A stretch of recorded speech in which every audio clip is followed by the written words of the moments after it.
Built in 1840, the Trowbridge house in Franklin was the dream home for Chad Butte and Stephen Mora. It was just a feeling. It was truly, once we walked in, we just realized this is the house for us.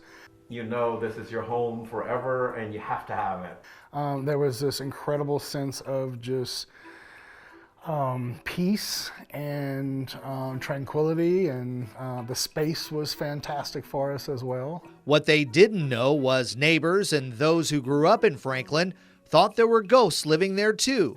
We would always trick or treat in this area, and we would always tiptoe on the stairs, but there was always a bone of contention of the ghosts and goblins around the Trowbridge house.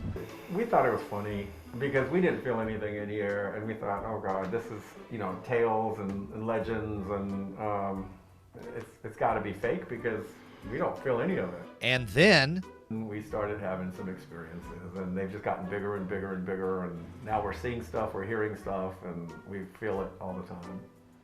I absolutely believe that there is activity in this home.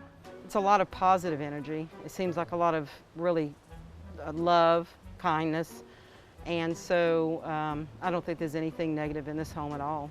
Marcy Lee and her team, Louisiana Spirits, say paranormal activity is happening here, and the owner's experiences started with a portrait. I brought this portrait of a female. I don't know who she is. I know she came from Tennessee. And so there's this gap between the picture and the mantle. So we're trying to figure out what we need to do. So I asked Chad, I said, can you go get that mantle clock from the other room?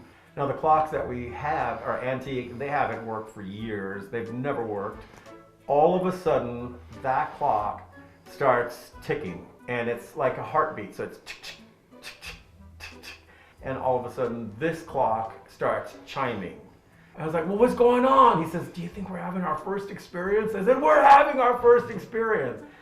Now, the fellas may have had their nerves rattled, but what about the pros? If we hear something, we're going toward it. We're not going to run from it, because that's why we're here. We're here to find out what it is. I was not the biggest believer of paranormal activity. I always loved a great ghost story growing up, but when you experience it for the first time at a level where you know absolutely 100% you've just had this experience, you realize that we're surrounded by spirits, but there's nothing harmful to us right now. So we're going to try to coexist and do our very best to make this as peaceful as possible.